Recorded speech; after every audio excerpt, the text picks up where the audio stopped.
Ya se encuentran aquí con nosotras y nosotros, nuestros queridos Maxi Abogados, David Peña, Federico Anaya. Muy buenos días, Maxi Abogados. Hola, ¿cómo están? Buenos días. Buenos días.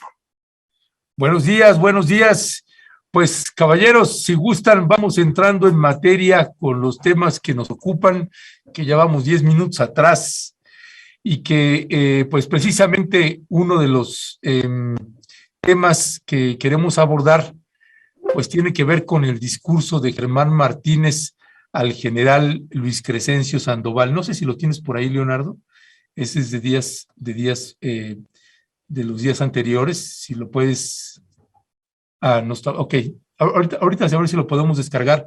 Pero hay un discurso para que lo podamos pasar, pero mientras lo pasamos, si gustas, mi querido Federico, o si gustan, vamos dándole mejor primero entrada al otro tema, que era la propuesta que hacía David Peña de la negativa de extradición de Toledo, que Chile se negó, y cuáles son los argumentos. Otra vez, discúlpenos usted, tenemos que regresar al fiscal general de la República, Alejandro Hertz Manero.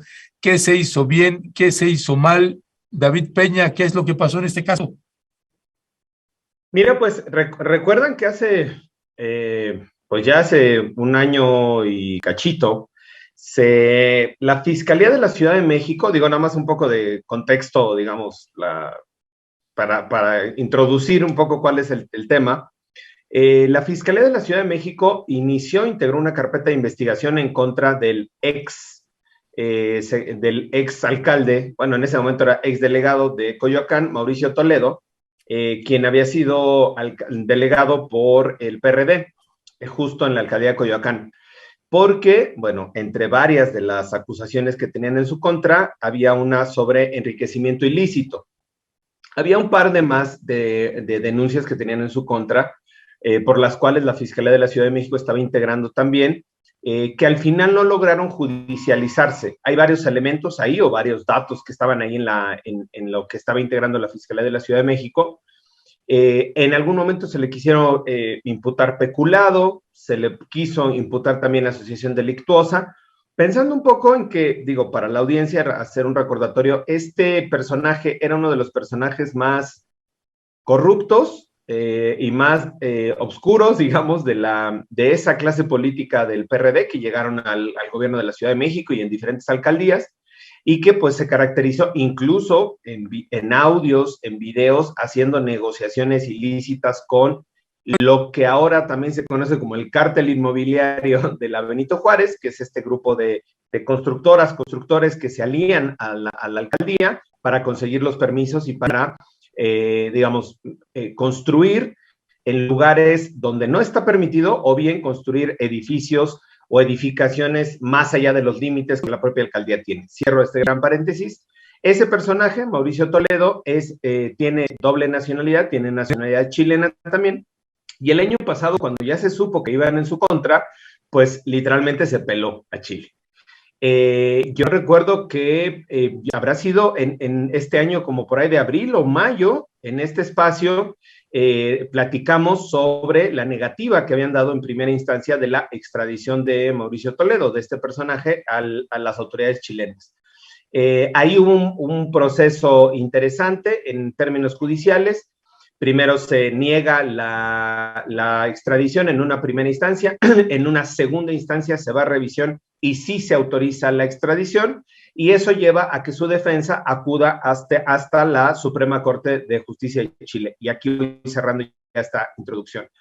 Esa Suprema Corte de Justicia de Chile resolvió hace una semana, 6, 7, 8 días, que la solicitud de extradición en el caso de Mauricio Toledo no cumplía un supuesto mínimo de lesividad, y que me parece que es muy interesante esto como está planteado.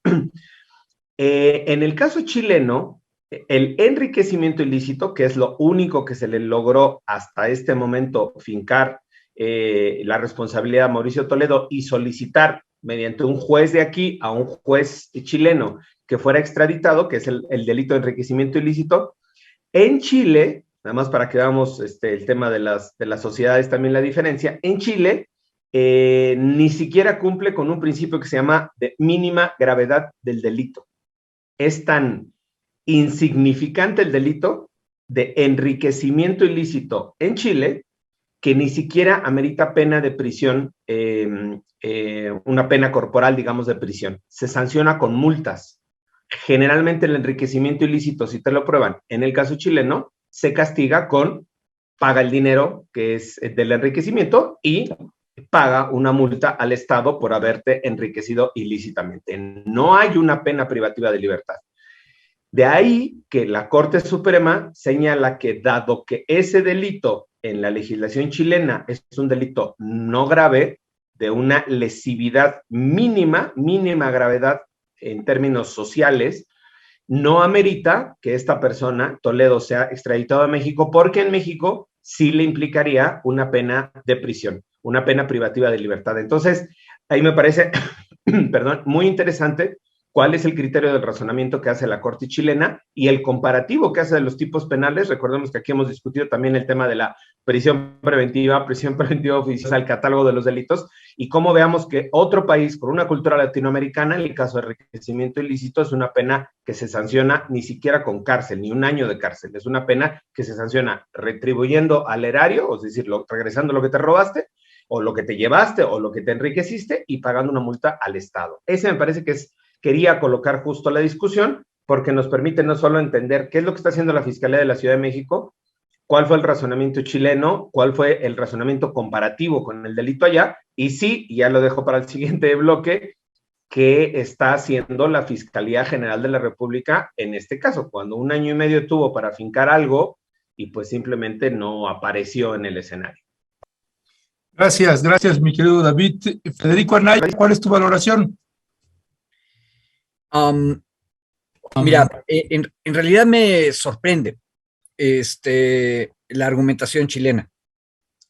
Pero aparte, yo al principio, ayer en el chat que estábamos preparando, pensaba, vamos a irnos en contra otra vez de nuestro cliente preferido, Hertz Manero. Y ya ahorita, escuchando a David, ya no estoy tan seguro que él sea, en este caso, el responsable de nada. Es más, si ustedes se acuerdan, quienes nos están escuchando, del famoso caso de la alcaldesa de Cuauhtémoc, que tuvo que ser separada por un juez de su cargo, por lo menos por unos días. La acusación de sus denunciantes era que habían sido secuestrados, ¿sí? Cuando ellos van con su denuncia de hechos a la Fiscalía General de la Ciudad, la Fiscalía descubre pues que en realidad no fueron secuestrados, pero sí les robaron sus celulares y los amenazaron y discriminaron. Y entonces se hace la imputación, se judicializa el caso por esos otros delitos, no por el que decía originalmente el denunciante. En aquella ocasión yo dije, la Fiscalía de la Ciudad de México está haciendo su trabajo. O sea, el fiscal no necesariamente tiene que judicializar lo que la presunta víctima había pensado que había ocurrido, tiene que ver para qué le alcanzan los datos de prueba. Y por lo que nos está diciendo David, en realidad eso fue lo que terminó ocurriendo con Toledo, porque aparte de todo fue largo el proceso de investigación. Toledo estuvo como diputado federal durante todo el proceso de investigación, e incluso la Fiscalía de la Ciudad pidió que se le quitara el fuero para poder judicializar.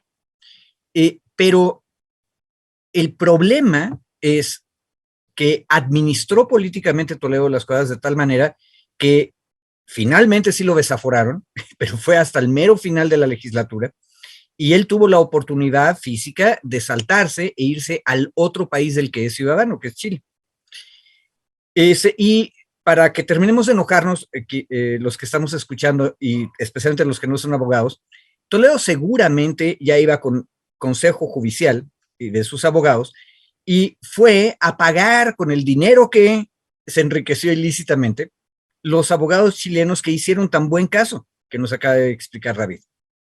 En otras palabras, Toledo tenía dos ventajas estructurales. Una, era chileno, y dos, en su país de origen, ese delito del que sí había datos de prueba para judicializar, no alcanza. Ojo, hay que decir que de todas maneras la causa de la Fiscalía de la Ciudad de México se sostuvo, por lo menos ganó en una de las vueltas. Perdió en el juez, en el primer juez, ganó en la apelación y tuvo que irse hasta la corte chilena para terminar perdiendo. Ahora, a mí la reflexión, lo nuevo que oigo yo hoy es la blandura con la que trata Chile este delito. Y yo me atrevería a decir, sin conocer más de la legislación chilena, que capaz de que ahí hay un elemento más perverso todavía, que es una especie de facilidad para el funcionariado de altos vuelos para que todo se resuelva por la vía económica. Ojo, no estamos lejos en México, ¿eh? En el caso potosino, San Luis Potosí, la candidata perdedora a gobernadora, que aparte fue terrible que fuera de Morena, había sido priista y había estado acusada, y fue acusada, judicializada, de una serie de irregularidades financieras graves en la Secretaría de Salud priista anterior. Y ya se resolvió el asunto. O sea, sí se judicializó, estuvo en prisión un momento, pero luego hizo la reparación del daño y amén, aleluya, con gran escándalo de la población potosina. Y eso es una de las cosas que justificaba la posición morenista original de no podemos permitir los delitos de corrupción, hay que ser más duros con ellos. Pero lo cierto es que la legislación mexicana tampoco es tan dura, David, porque eso puede pasar, ya pasó en San Luis Potosí. Pero parece que en Chile es todavía más grave. A mí me parece muy interesante el caso, pero de nueva cuenta, no estoy seguro cuál era la agencia, el papel de la Fiscalía General de la República. Lo que puede ser es que se haya retrasado en el trámite de la extradición, porque eso sí le toca a la Fiscalía General de la República. Pero habría que verlo. Gracias, Federico. David, ¿hay algo dentro de la legislación o de la ciudadanía de Toledo que identificas que él vio y que le permitía precisamente tener mucho mayores posibilidades? Esto que señala también Federico, de que a lo mejor hay algo más que todavía no sabemos o no estamos viendo, pero en sentido estricto, más allá de la nacionalidad de Toledo, elegir Chile. ¿Por qué elegir Chile? ¿Identificas ahí algún salvoconducto particular, especial en lo que toca a la legislación de allá? No, yo creo que eso responde a la nacionalidad, a la doble nacionalidad, y justo porque él sabe que siendo nacional también de Chile, las autoridades lo van a defender como un connacional, no como un extranjero que está en otro país. Y me parece que esa es una legítima posición de Toledo en su estrategia de defensa y en su estrategia de huida, ¿no? Yo no vería mayor razonamiento en términos ni de corrupción ni de afinidad política allá, sino más bien el tema de la nacionalidad, que sí es, digamos, generalmente todos los países defienden con mucho más vehemencia a sus propios conciudadanos cuando están siendo perseguidos o en este caso imputados en otro país. Y aquí abro un paréntesis sobre el tema de la responsabilidad, por así decirlo, de la Fiscalía General de la República. Lo que está acreditado en la información que se tiene por parte de la Fiscalía de la Ciudad de México, corroborada con información de la Unidad de Inteligencia Financiera, que por cierto ahora también anda medio desaparecida, ¿no? No hemos sabido ya mucho de la Unidad de Inteligencia Financiera, ahora con Pablo Gómez, pero bueno. Según los datos, dice que desde el 2012, cuando era delegado, hasta el 2019, cuando dejó de ser diputado federal, aumentó su fortuna, lo que está probado es en 20 millones de pesos, cuando los ingresos que había reportado eran por 9 millones de pesos. Si a los ingresos le descuentas los gastos, pues está complicado que si ingresaste 9 millones menos tus gastos, tu cuenta ascienda a 20 millones. Digamos, ahí hay una lógica matemática medio rara. Y la Unidad de Inteligencia Financiera detectó solo en el 2019, ahí es interesante, siendo diputado federal, realizó transferencias por casi 6 millones de pesos para el pago de unos departamentos. que no eran coincidentes su ingreso con el gasto que estaba ejerciendo. Si bien es cierto, hay un tramo de responsabilidad en términos penales que integró la Fiscalía de la Ciudad de México, ahí no sabemos si lo integró bien o mal, es en términos del delito que se le logró probar, que es el que se le presenta en Chile y se hace toda esta discusión jurídica ya, pero no tenemos conocimiento, pues cuando menos en los últimos 2 años que se inició la investigación, 2019, 2021 y 22, 3 años ya, que la Fiscalía General de la República pues haya hecho alguna indagatoria sobre el periodo en el que él ya era diputado federal. ¿Por qué? Porque al ser diputado federal, ahí se actualiza un delito de naturaleza federal y se actualizaría también la presunción de un delito que le compete a la fantasmagórica Fiscalía General de la República. Entonces, a mí sí me parece, digamos, no es quitar el tramo de responsabilidad de la Fiscalía de la Ciudad de México, no, a mí me parece, ahí esto tiene varias aristas, no daba para fincarle ningún otro de los delitos si solo se fueron con ese, el monto quizá no era lo significativo, lo suficiente para que Chile pudiera ser considerado como de mayor lesividad o mayor gravedad, digamos, ahí son análisis mucho más del detalle técnico jurídico. Lo que sí hay es que, más bien lo que no hay, es una investigación, o no conocemos cuando menos, que haya habido una investigación por parte de la Fiscalía General de la República, pese o a pesar de que se reportaron y se identificaron ingresos millonarios que no coincidían con su cargo de diputado federal. Ahí me parecería también que pues, la Fiscalía de la Ciudad de México, y esa es presunción mía, habrá dado vista a la Fiscalía General de la República para decirle, oye, en el periodo que él era diputado federal, pues te corresponde a ti hacer la investigación. No sé si lo mandó así la Fiscalía de la Ciudad de México, es presunción jurídica mía, pero aunque no hubiera sido así, había ya un reporte de la Unidad de Inteligencia Financiera del 2019 que daría pie o que facilitaría, digamos, no, que sí, que daría pie para el inicio de una investigación de este tipo a nivel federal. Investigación, insisto, que desconocemos si se ha integrado, no hay una solicitud de orden de extradición por una acusación del orden federal, y bueno, pues de nueva cuenta, ahora Toledo con una buena estrategia legal, con una buena apapacho por la nacionalidad que tiene, pues literalmente se dio a la fuga y se va a quedar con todo el dinero que se llevó. En el chat preguntaban, oigan, ¿y va a regresar ese dinero? No, pues claro que no, pues ya estaba en Chile, no hay proceso de extradición, salvo que se le lograra acreditar en México otro delito, se le girara una nueva orden de aprehensión, se solicitara a un juez de Chile una orden de la orden de extradición por un nuevo delito, puede ser federal o puede ser local, que amerite entonces la extradición, ahí sí podríamos estar hablando de otro proceso diferente, pero por literalmente por ya la libró, ya no hay un recurso de apelación en contra de lo resuelto por la Suprema Corte de Justicia de Chile. Pues sí, más bien hay que guarde su paga por si la necesita, precisamente por si llega a caer o no. Pero bueno, Federico, no sé si tienes algo más que añadir aquí sobre este tema, sino para pasar también ya el video de Germán Martínez. Solamente un detalle rapidísimo. Si la Fiscalía General de la República hubiera hecho su trabajo, lo sabríamos en ese resumen de casos. Y el hecho real es que no lo hizo. Y el asunto jurídico-judicial no es nada más jurídico-judicial, también es político. Entonces, si el Estado mexicano a nivel federal no está persiguiendo a la persona, el Estado chileno, en general, de manera política le va a dar menos importancia, cuando es nada más una entidad federativa de México quien está persiguiendo al individuo. Entonces, yo creo que en ese sentido sí es grave la omisión, porque pudieron haber reforzado, por lo menos incluso con el mismo delito a nivel federal, hubiera jurídicamente sido el mismo atascón, pero el Estado chileno como total hubiera tenido probablemente un poco más de cuidado al negarle al Estado mexicano la extradición.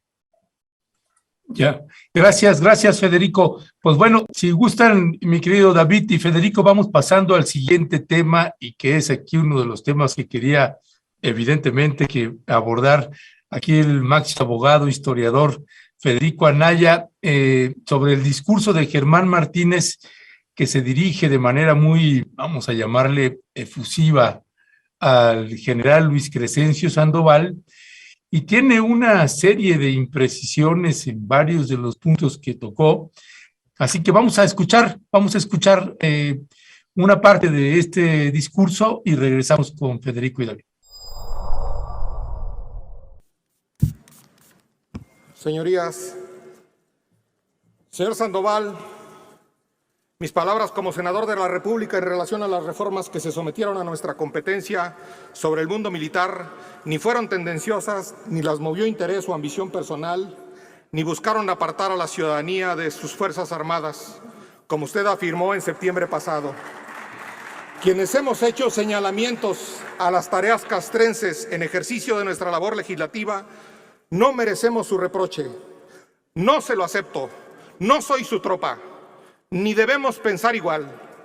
Respeto el uniforme que usted porta, pero eso no lo hace más ni mejor mexicano. Soy o intento ser leal a México y no soy servil a nadie. La dignidad no es un asunto de estrellas en el hombro, sino de mexicanos estrellados contra la ineptitud de sus gobiernos. Y si acaso usted valiera más que otros mexicanos por sus insignias, entonces México estaría cerca de un autoritarismo militar. Ninguna persona es más que otra en una república como lo soñó Benito Juárez. A los tribunales militares, Benito Juárez les cesó conocer de negocios civiles. Juárez tenía clara la frontera entre civilización y militarización. Eso dije y lo sostengo. Mi argumento entonces es tendenciosamente juarista. El ejército es constitucionalista, no presidencialista, no tiene dueño. Nació contra el vendepatria Santana, el emperador Maximiliano, el dictador Díaz o el chacal Victoriano Huerta. Esta patria no es de un solo hombre. Su tarea en seguridad pública debe ser de carácter civil, no solo de mando civil. Los tiempos del pensamiento único y la confusión nación, gobierno, partido, ejército no deben volver. El ejército es pueblo uniformado, sí, pero portar armas no los eleva por encima del pueblo, los compromete con el pueblo. El general presidente de México, Lázaro Cárdenas, heredó un reglamento de deberes militares de 1937, donde prohibió a los militares intervenir en asuntos civiles, artículo 29. También limitó la expresión de ideas en asuntos políticos y religiosos, artículo 31. Y por si fuera poco, en el artículo 92 dice más que a ninguno de los miembros en servicio activo, a los generales corresponde abstenerse en forma más absoluta e inmiscuirse en asuntos políticos del país, directa o indirectamente. ¿Qué tratos y contratos hizo en la Secretaría de la Defensa con Alejandro Moreno, el presunto delincuente según la Fiscalía de Campeche? ¿Por qué se metió en asuntos políticos precisamente bajo el castillo de Chapultepec? Usted, señor Sandoval, ¿se siente autorizado para pisotear esas órdenes del general Cárdenas? La milicia tiene límites y debe respetarlos. El fuero militar no le alcanzará a nivel internacional si se violan nuestra Constitución y los derechos humanos. Quiero a mi ejército victorioso, derrotando a los criminales feminicidas y asesinos de periodistas, pero también lo quiero obedeciendo a la ley. Le ordenaron hacer un aeropuerto, un tren, etcétera. Usted obedece. Y si acaso le ordenaran liquidar a un adversario electoral, ¿también obedecería? Del militarismo al fascismo solo hay un toque de clarín y dar el paso. Su equipo castigó a un teniente por no darle las botas correctas. ¿Ya castigó a los responsables de custodiar todos los papeles del ejército? Los guacamayos son militares descontentos. El gobierno salió de espoleta retardada para entender el enorme peligro de los delincuentes, pero de estopín instantáneo para entender que muchos de sus contratos no se licitan, solo se adjudican sin fiscalización. A los amigos a firmar contratazos, a los enemigos a tirar balazos. El descontento ya no se oculta, privilegio marcial puro. En el lugar donde usted nos vituperó en septiembre, murieron los niños héroes de Chapultepec. Ellos tuvieron unos compañeros de armas que pelearon por amor a México y no eran mexicanos. Se batieron en muchas trincheras, incluida la batalla de Churubusco. Murieron a manos del ejército invasor norteamericano. Nacieron en otra tierra, pensaban distinto, hablaban otra lengua, tenían otra bandera verde y amarilla que decía Irlanda por siempre.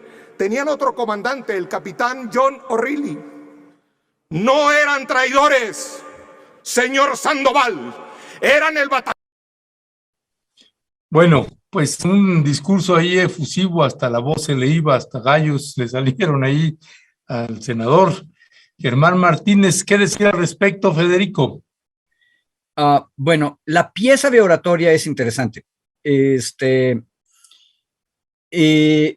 pero hay que tener cuidado porque lo efusivo en oratoria a veces puede ocultar humo, o sea, ser una cortina de humo. Por ejemplo, esto último donde cortamos, que es la referencia al batallón de San Patricio, la única liga que tiene con el tema general es la idea de traidores a la patria y la queja de los legisladores. Ahí Germán Martínez está representando a todos los legisladores, señalando que no son traidores a la patria por hacer las críticas al ejército. Sin embargo, el problema, yo diría primero, es que no estamos acostumbrados a discutir los asuntos militares, tampoco que los conocemos muy bien, pero les leo, por ejemplo, la opinión que tiene acerca de esto uno de los académicos más respetados en materia de asuntos militares, que es Javier Oliva Posada. Él le dijo a Proceso, se acaba de publicar el día de ayer, que el trato que recibió el secretario de la Defensa en el Senado, en un debate, si es que le podemos llamar así, fue una feria de insultos y descalificaciones, palabras altisonantes que no son propias de un parlamento. ¿Ese es el nivel con el que vamos a discutir el futuro de las Fuerzas Armadas en México? Eso es muy peligroso.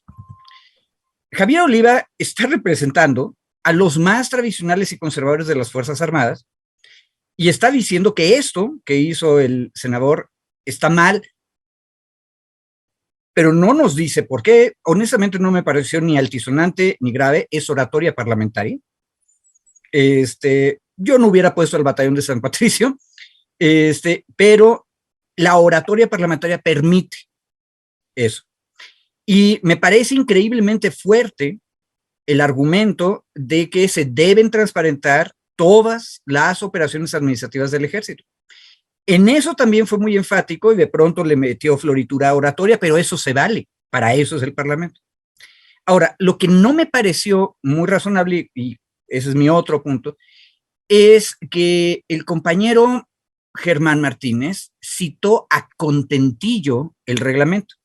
Y lo interesante es que el reglamento que él citó lo podemos verificar, lo estuvimos checando anoche, si se acuerdan, y hay un detalle interesante.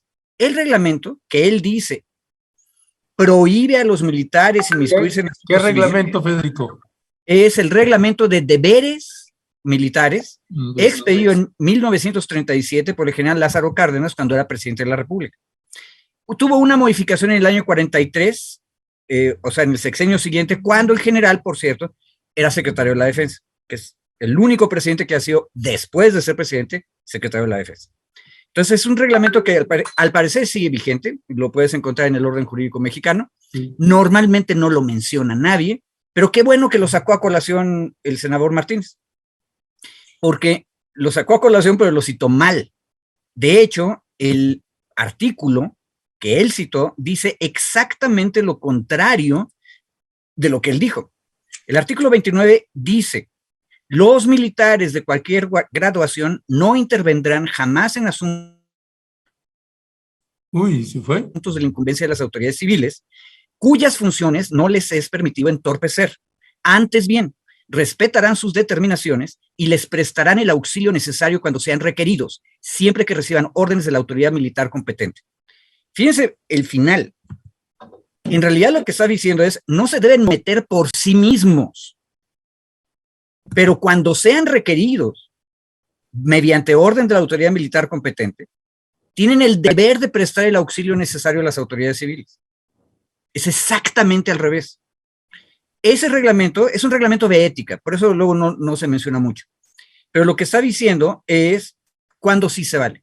Y nada más una última, el 28, que es el que a mí me pareció más interesante, dice queda prohibido a todo militar desempeñar funciones de policía urbana o invadir funciones de esta.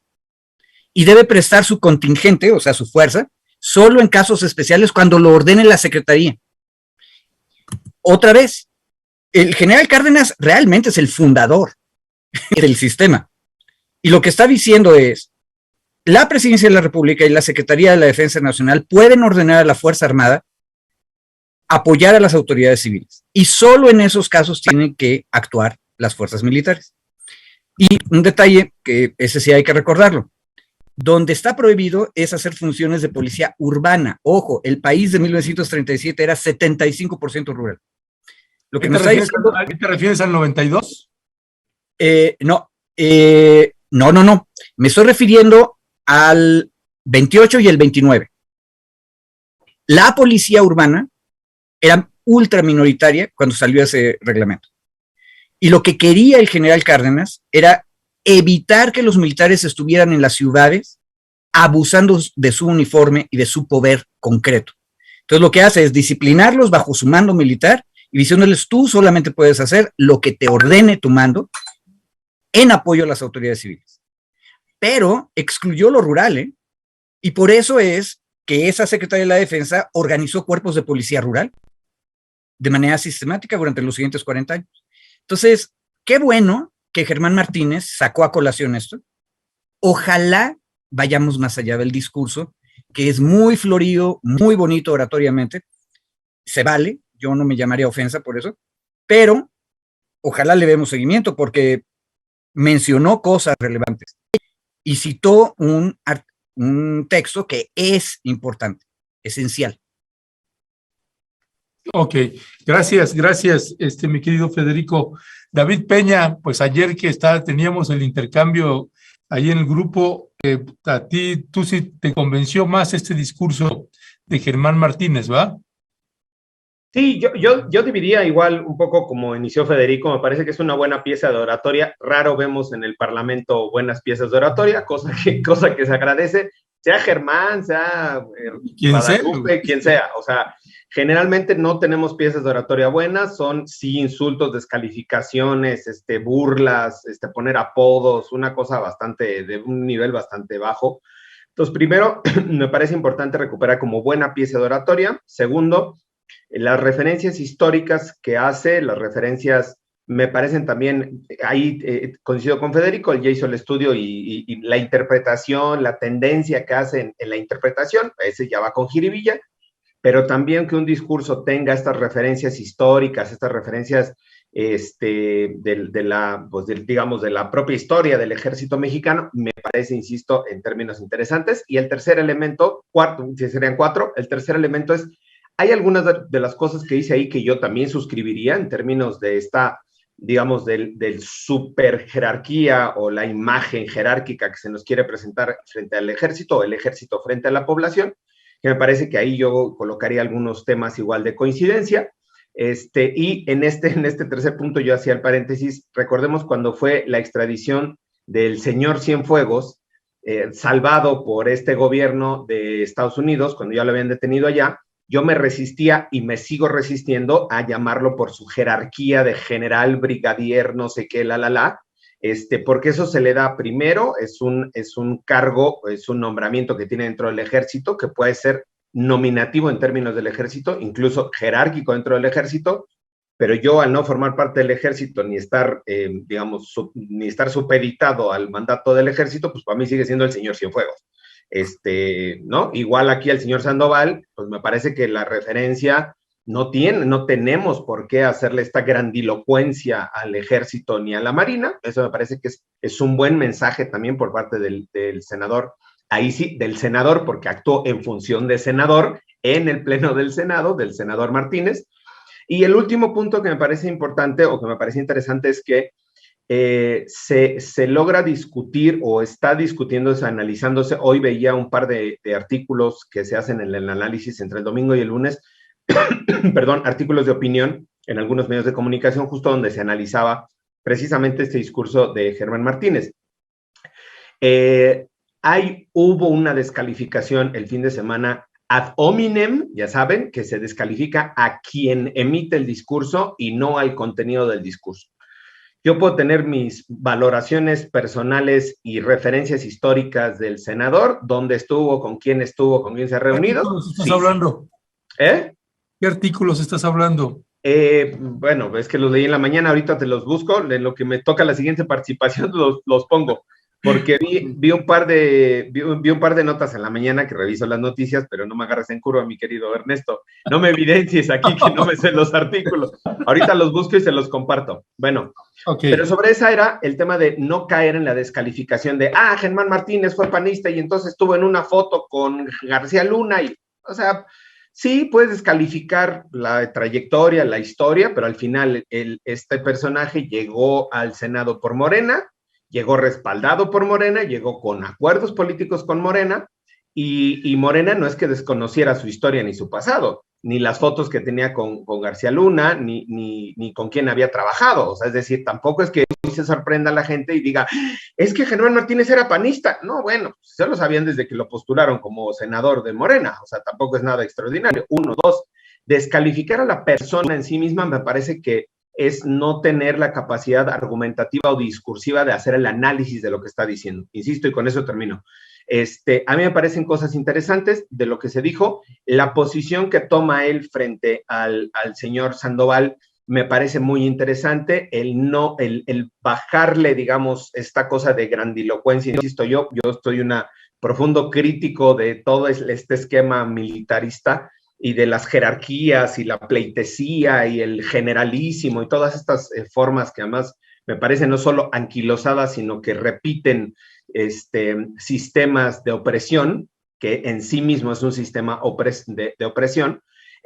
Me parece que la forma en la que coloca la discusión se coloca en una discusión de tú a tú, me parece muy interesante. Insisto, ya sobre el tema de algunos datos de los que contiene este discurso, puedo diferir, puedo no coincidir en varios de ellos, en muchos de ellos, pero me parece que incluso el propio ejercicio... ¿En cuáles no coincides, David?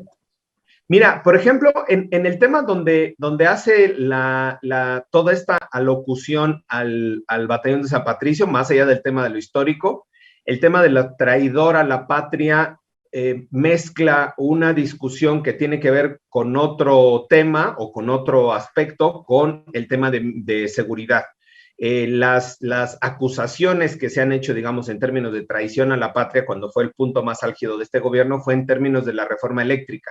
Sí. Porque ahí lo que se estaba alegando era que se estaba beneficiando, favoreciendo a las empresas extranjeras al no aprobar la reforma eléctrica en términos constitucionales. Ahí luego entonces sí actualizaría, y lo hicimos el análisis aquí, favorecer a una entidad o una potencia extranjera frente a los intereses nacionales podría constituirse como traición a la patria. El que vote o no a favor de la reforma para que se extienda la milicia 10 años, a mí me parece, yo no escuché discursos que fueran sobre traidor a la patria en este apartado específico. Sí hubo discusiones, insisto, bastante fuertes en el Congreso, algunas interesantes, la mayoría no, pero eso, por ejemplo, yo no coincido. O sea, no coincido que por no aprobar o por aprobar el tema de la reforma a las Fuerzas Armadas, la extensión de la presencia de las Fuerzas Armadas en ámbitos de seguridad, se coloque como traición a la patria o no. Otro, por ejemplo, o sea, me parece que igual en términos de la locución que hace Germán Martínez, en decir que el ejército está supeditado a usos de finalidad política, hace una pregunta con bastante jiribilla, o sea, bien colocada en términos de oratoria, ¿no? Cuando dice, bueno, hay una persecución, a usted le dan una orden y construye aeropuertos y construye carreteras. Si le dan la orden de matar a un político o a un adversario, ¿también lo haría?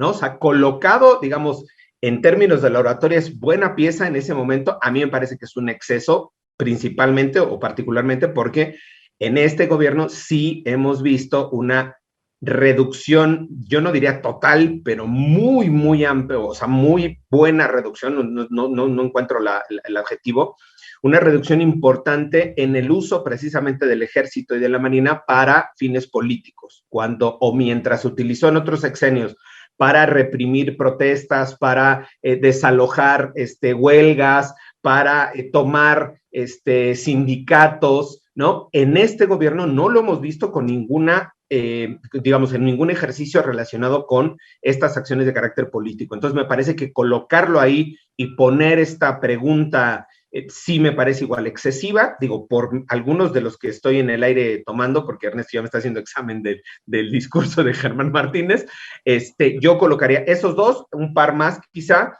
pero sí, no es que yo diga, ¡ay, qué buen discurso de Germán! No, buena discusión, buena oratoria y da buenos elementos justo para que estemos analizándolos. Gracias, David.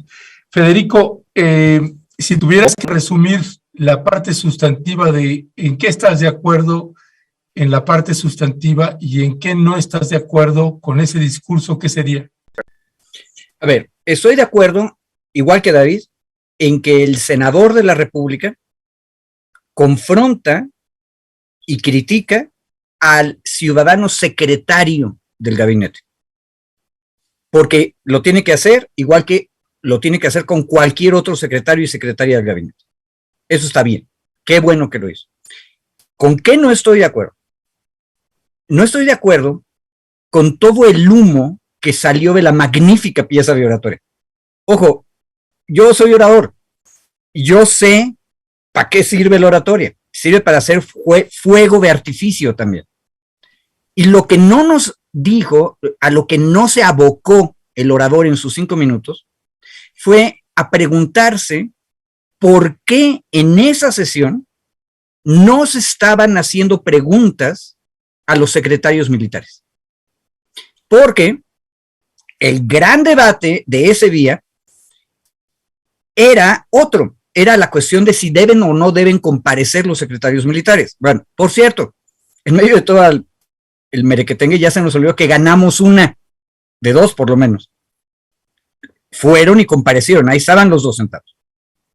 Pero perdimos otra, porque resulta que desde finales de septiembre, si mal no me acuerdo, el 27 de septiembre, hubo un acuerdo de la Junta de Coordinación Política del Senado, presidida por Ricardo Monreal, a quien, por cierto, Ernesto, tú el otro día agarraste en un video maravillado, estabas viendo cómo Ricardo Monreal y el señor Germán Martínez se aventaban casi flores y poemas de amor entre ellos, ¿verdad? ¿Te acuerdas? Cortejo ahí.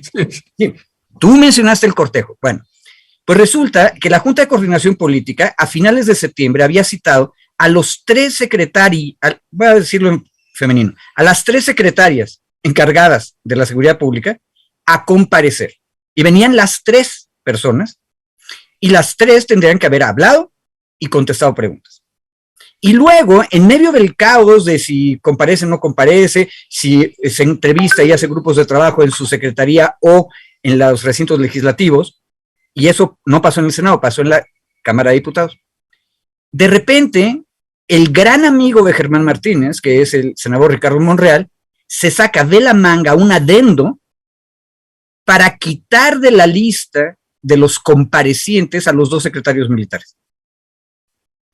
Con lo cual, jurídicamente, esto es una trampa jurídica, ya no le puedes ni pedir que hable, ni pedirle que responda a preguntas. Entonces, el que operó que el ciudadano secretario de la Defensa y el ciudadano secretario de Marina, que son ciudadanos iguales que todos los demás, el que operó para que no contestaran a los ciudadanos senadores fue Monreal. Ese es el tema que está siendo ocultado por el fuego de artificio del oratorio, por el humo del discurso. Y eso es peligroso, porque si ustedes revisan la prensa, quienes nos están escuchando, van a encontrar que tanto Monreal como el actual presidente de la mesa directiva, Armenta, argumentaron que es tradición que no comparezcan los secretarios militares. Hágame usted el favor. Ese, en mi opinión, es el gran tema. Y en eso no estoy de acuerdo, porque la maravillosa oratoria sirvió para distraernos de eso. Ya. Gracias, mi querido Federico. Perdón, Ernesto, ya hice mi tarea en lo que hablaba mi querido Federico, busqué uno de los textos que revisé en la mañana, usted disculpe, publicado sin embargo, por Jaime García Chávez, se llama El discurso de Germán. Justo un análisis haciendo esta revisión sobre lo que dijo el senador Germán. Tengo uno más, pero si me permites, ahorita lo busco. Ok, sale. Gracias, David. David, habíamos dejado pendiente ahí, a ver si nos quedan todavía unos minutos para abordarlo, que tiene que ver pues con esta abogada que maravilló aquí al maxi abogado Federico Anaya Gallardo, esta abogada militar, la abogada Adriana Herrera, que fue entrevistada por Carmen Aristegui. Y uno de los temas que habíamos platicado y que les había colocado yo en la mesa, pues era esto que señaló ella, que a mí se me hacía pues importante poder abordar, y que es que la Guardia Nacional pues empieza a asumir la misma conducta y comportamiento que tiene el Ejército Mexicano en términos de indemnización cuando hay algún daño a alguna persona. Yo colocaba el tema de don Raúl III, que tiene un hijo que fue ejecutado por el Ejército y el otro que está desaparecido también a manos del Ejército. Finalmente yo me enteré de ese caso, pues no lo llevaron al Comité de Atención a Víctimas. Lo que hizo el Ejército fue que le dio una indemnización de aproximadamente 4 millones de pesos, lo que le dio por la ejecución de uno de sus hijos, que los vimos en el video, y en el caso del desaparecido, del otro hijo desaparecido, el Ejército dice: yo no sé nada de eso. Bueno, el punto es que ella dice que en la Guardia Nacional están haciendo lo mismo.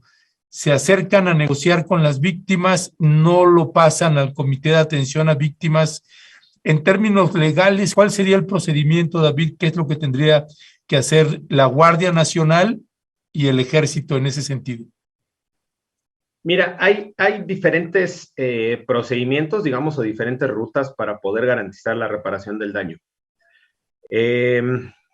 Una de ellas puede ser vía de una demanda civil, puede ser vía de una denuncia penal que implique una sanción penal, valga la redundancia, una sanción en contra de una persona, y que aparejado con esa sanción vaya una medida de reparación del daño. Hay otras medidas de carácter administrativo, puede ser vía una recomendación de la Comisión Nacional de Derechos Humanos o de las comisiones estatales de derechos humanos, vía de otra demanda que se llama responsabilidad patrimonial del Estado, en donde tú demandas a la institución, no a la persona, como ocurre en el carácter penal, demandas a la institución, y la institución en su conjunto es la que se tiene que hacer responsable, digamos, de la violación que se cometió y, como consecuencia de esa violación, reparar el daño. Y hay una más que puede y que ha estado, digamos, abriéndose espacio en muchas partes del mundo, que está enmarcada de lo que se llama como justicia restaurativa. Es una corriente del derecho, lleva 40 años, 30, 40 años, en los que ha tenido mucho mayor auge.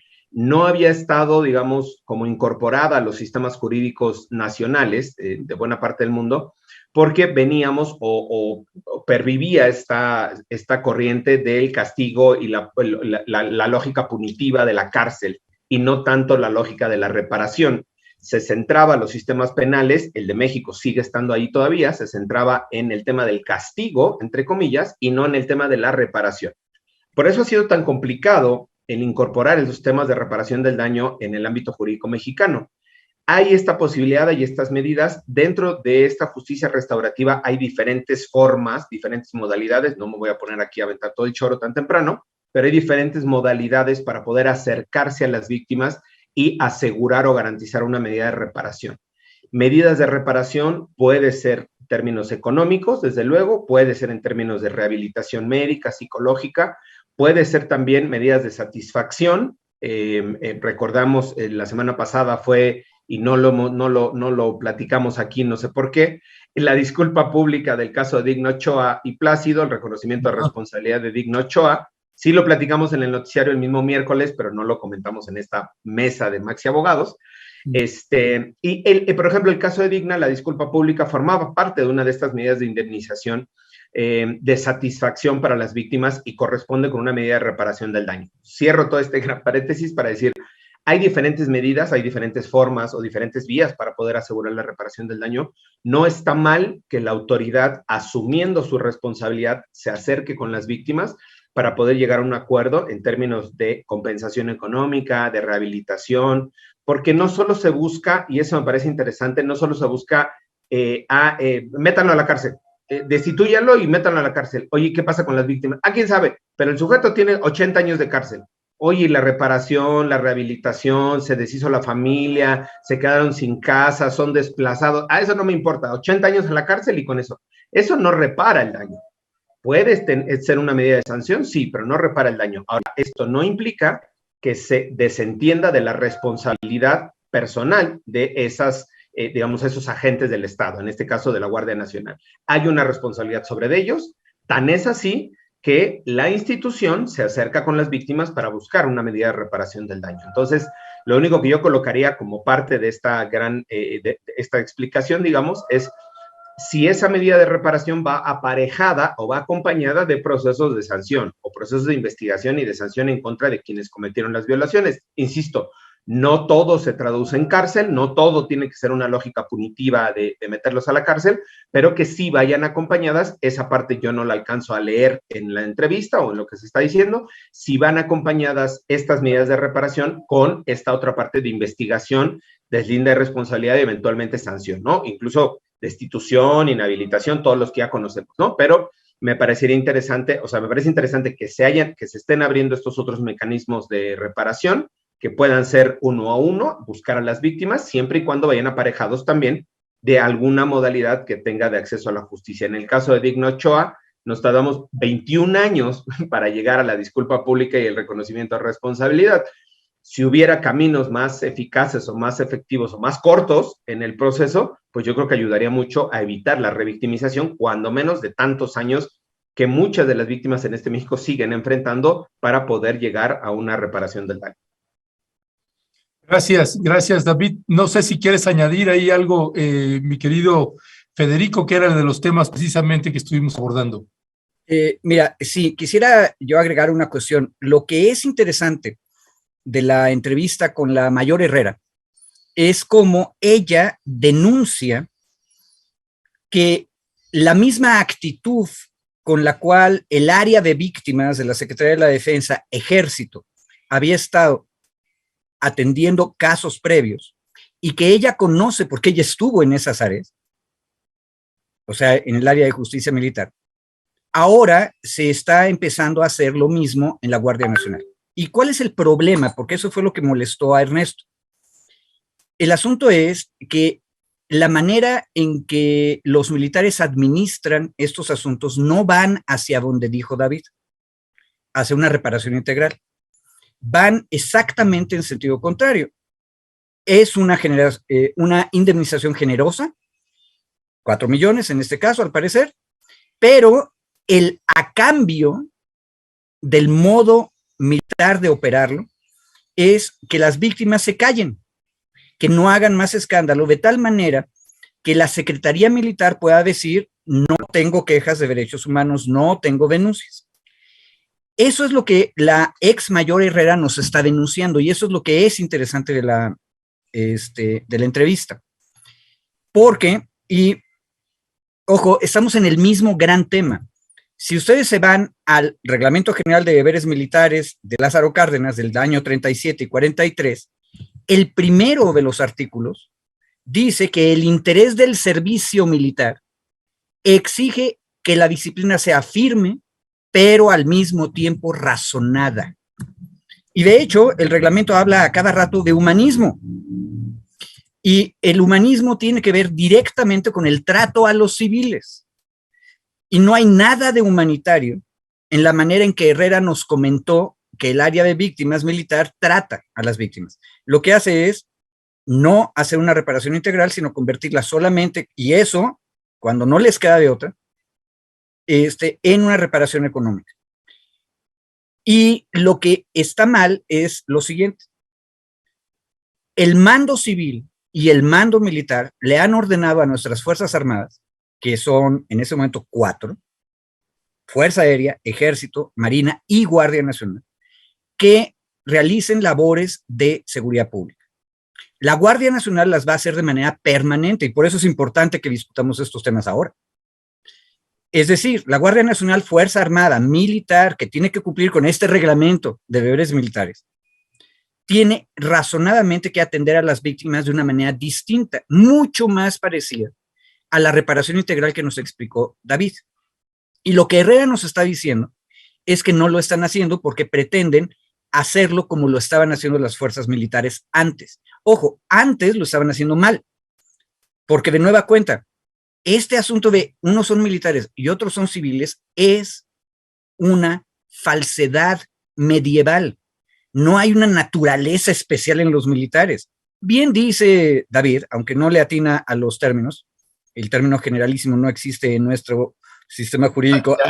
Ya te echó la mirada de águila, cuidado. O sea, íbamos también y me tenía que dar el raspón, chicos. O sea. Ojo, porque tenemos que saber cómo hablan. O sea, este ejército es un poquito más moderno que la palabra generalísimo. No está solo, compañero, no está solo, compañero. Ok, sí. Pero tiene razón David en el sentido de que no podemos darles una naturaleza distinta a los militares. No son servidores públicos nuestros, de la ciudadanía, y tienen que cumplir con la reparación integral, que es lo que dice David. Ahora, la entrevista de la ex mayor Herrera es una mina de oro. Hoy lo volví a discutir y voy a seguir haciendo articulitos para rompevientos sobre eso. Pero extraordinarios artículos, no son articulitos, tiene usted que leerlo. Por ahí tenemos el cartel, mi querido Leonardo, precisamente a propósito de lo que está hablando ahorita Federico, si eres tan amable, por favor. Dígame usted. Mira, mi único punto es, en serio, de verdad, fue lo que dijo Carmen Aristegui cuando se enteró de que no había Contraloría Civil de las Fuerzas Armadas, lo cual es una cosa que ha pasado siempre y hasta ahorita venimos a darnos cuenta los civiles, y eso debería darnos vergüenza a los civiles. Por eso digo, conozcamos a las Fuerzas Armadas y exijámosles ser nuestros servidores, de a de veras. Y ojo, eso los va a hacer nada más fuertes. Y ahí, otra vez, estamos de acuerdo, David, yo, con Germán Martínez, qué bueno que el discurso nos recordó eso, son iguales a todos. Pero nos falta muchísimo y no podemos convertir a las víctimas solamente en un número de millones de pesos y luego guardar el asunto. No, la Guardia Nacional, incluso cuando pase el plazo del año 28 y ya no estén apoyando a la Guardia Nacional, el Ejército, la Marina y la Fuerza Aérea, la Guardia Nacional como fuerza militar va a estar en contacto con los civiles y va a tener problemas como esos todo el tiempo. Por cierto, nadie ha hablado del desastre que fue Ocotlán. El pueblo de Ocotlán estaba enojado, fue a reclamar a la Guardia Nacional y la cosa terminó a balazos. Eso no puede pasar. Eso es una violación directa, por cierto, al reglamento del general Cárdenas de 37. Entonces, hay que estar pendientes y hay que aprender mucho. Gracias, Federico. Ya le pegamos el artículo aquí en la liga para que usted pueda acceder al artículo de Federico Anaya. David nos dijo que iba en algún momento a escribir un artículo. Yo creo que alguna vez lo hará. No se preocupe usted. Es que se me carga, no seas gacho. No se vale pegarle a David así. Sí, ya. Hoy vienes con mucha jiribilla para mí, Ernesto. Oye, nada más este último minutito que nos queda. Yo no soy moderador del chat, pero ya se agarraron en el chat que sí, que anti-AMLO, que contra AMLO, no sé cuál. O sea, perdón, yo mi opinión, nadie me la está pidiendo, pero yo para eso tengo este espacio para emitir mis opiniones.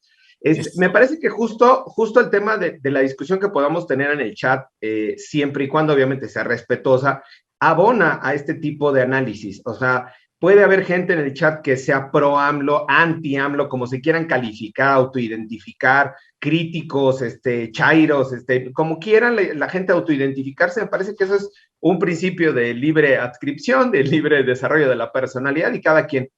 Si el debate se da en términos respetuosos, me parece que abona la discusión. No tenemos por qué coincidir todos de un lado o de otro, incluso en la propia mesa, en este espacio, en los espacios de Rompeviento, de Momentum, hay mesas de debate y mesas de discusión. Con Federico podemos tener mesas suavecitas, tranquilitas, donde nos vamos en el mismo sentido, y hay mesas que son de debate, de posicionamientos. Entonces creo que nada más, perdón por meterme a la discusión del chat, pero ya ni nos pelaron. Entonces ya no hubo comentarios de lo que dijimos, les valió madre, se metieron en una pelea ahí con no sé quién, Yo digo, mantengamos el tema de la discusión siempre y cuando, insisto, o sea, respetuosa, sin descalificaciones. Es interesante el análisis que se pueda dar, la crítica a nuestras posiciones, a este espacio, a los propios comentarios en el chat, creo que abonan justo a enriquecer este proceso de discusión en términos de libertad de expresión, que es justo lo que queremos en este espacio. Muchas gracias, David. Y muy cierto, suscribimos aquí lo que dice Federico y David, y lo que está ahorita puntualizando David, pues que es en términos respetuosos. Aquí tenían pues sí esta discusión con Rommel Andrade, que es muy anti-AMLO, y están nosotras y compañeras o compañeros que son muy pro-AMLO, entonces hay una rispidez, pero en realidad a nosotros nos parece valiosísimo los comentarios de un lado y del otro, porque abonan precisamente a esto que señala David Peña, este querido Maxi abogado.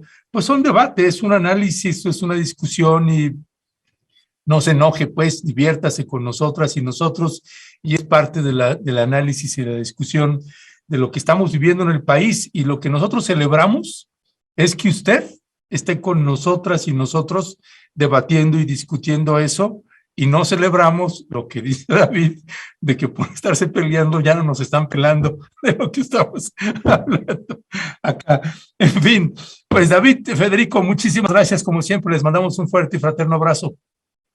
Gracias, abrazos, saludos a todo el auditorio, gracias. Y David, muchísimas felicidades por el caso de Digna Ochoa. Pues llevas, ¿qué? 21 años, ¿cuánto llevas ahí? El caso tiene, justo el 19 de octubre se cumplieron 21 años, y yo llevo 20 años en el caso, acompañando a la familia. Entonces sí ha sido un proceso harto largo y complicado. Pues sí, y un abrazo a Michelle, un abrazo para ti y a todo el equipo, porque finalmente, pues en estos trabajos que luego les toca hacer a unos y a otros, pues hay todo un equipo atrás, y que es lo que los permite que otros podamos hacer determinados trabajos, y es el caso de David, de Michelle.